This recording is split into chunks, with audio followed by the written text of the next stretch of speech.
بسم اللہ الرحمن الرحیم۔ معزز دوستو، جیسا کہ آپ کو معلوم ہے کہ آج کا ہمارا ٹاپک مشکات شریف جلد نمبر 1 کتاب الایمان حدیث نمبر 6 ہے۔ حضور نبی اکرم صلی اللہ علیہ وسلم کیا فرماتے ہیں؟ وعن عبد اللہ ابن عمر رضی اللہ عنہ قال رسول اللہ صلی اللہ علیہ وسلم المسلم من سلم المسلمون من لسانہ و یدہ۔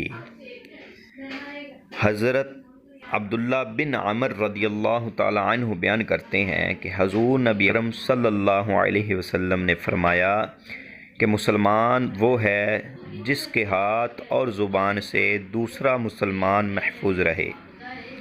معزز سامعین، تو اس سے ہمیں کیا معلوم ہوا کہ ہاتھ اور زبان سے مسلمان کی حفاظت کیا ہے؟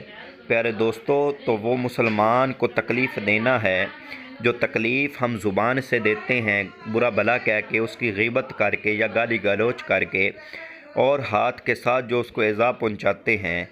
تو مسلمان بننے کے لیے، مسلمان کہلوانے کے لیے ہمیں چاہیے کہ حضور نبی اکرم صلی اللہ علیہ وسلم کے اس فرمان پہ عمل پیرا ہوں۔ وَمَا عَلَيَّ إِلَّا الْبَلَاغُ الْمُبِينُ۔ والسلام۔